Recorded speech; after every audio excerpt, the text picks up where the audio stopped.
hiwa tayo ng ating lulutuin. Papaitan. Ayan, mainit.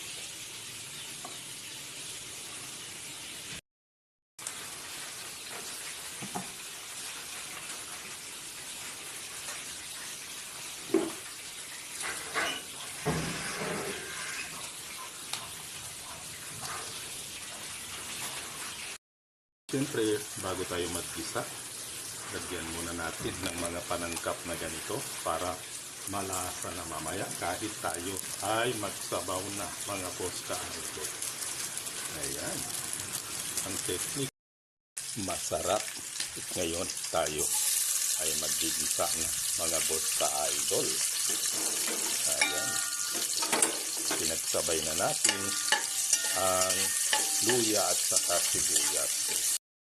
Ayan, at syempre nag-brown na siya, mabango na. It's time naman na ilagay na po natin itong ating nahiwang karne.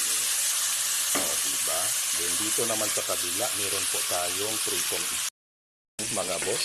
Nagmamantika na po itong ating ginigisang papaitan. Pag ganyan na po na nagmamantika na, ay ilagay na po natin itong ating papait. Ayan.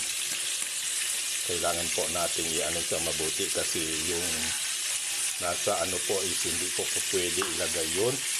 Then isabay na din natin itong suka. Kung gusto nyong kumain ng masarap na papaitan, ganito po ang gawin nyo, mga boss ka-idol.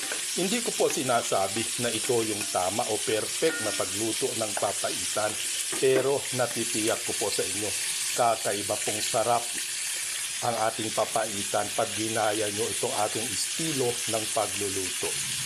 Then ayan, patuyuin lang po natin uli yan. At tama din upang lumambot din yung kanyang karne. Then pag natuyo na po yan, ay pwede na po tayo magsabaw, mga boss ka-idol. Dito rin po ay tinutuloy natin yung pagprito ng ating kurilaw. Ayan, mga ulo po ng kurilaw.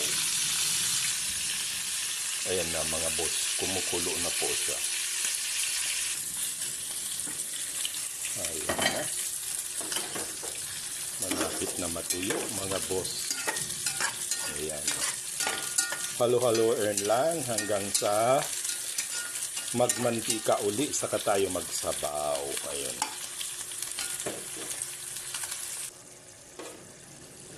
Ayun na, mga boss. Malapit na po siya matuyo. Ayun. Maraming estilo po ang pagluluto ng papaitan, kanya-kanyang style.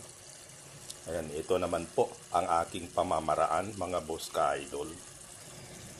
Ayan na po, mga boss ka-idol. Huwag na po natin pamantikain ng masyado kasi pangit po pag madaming mantika ang ating papaitan. Ngayon is tayo'y magsasabaw na. Bali yung pinagpakuluan po natin ng ating karne ay siya rin po ang ating gagamitin kasi hinugasan naman po natin yun kanina. Kaya malinis para malasa po ang ating papaitan, mga boss ka-idol. Din na yan, magdagdag pa po tayo ng kanyang sabaw, mga boss ka-idol. Kasi papakuluan din po natin to. Ayan, tama na po yan. Then, antayin lang po natin na kumulo yan. Saka natin ilagay yung ating siling haba o green sili. Na siya pong isa sa magpasarap din sa ating papaitang baka, mga boss. Ayan, mga boss, kumukulo na po siya. At dahil medyo matabang, mag-add po tayo ng asin. Ayan. Ang ating masarap na papaitan. Nilagay na din natin itong ating siling haba o green sili. Ayan. Ang sarap-sarap nito, mga boss ka-idol. Ayan. Sabaw pa lang, ulam na. At syempre, titikman natin yan, mga boss.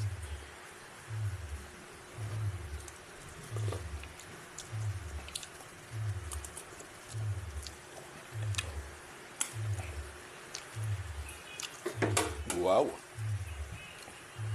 Ang sarap niya mga boss ka-idol. Solid po.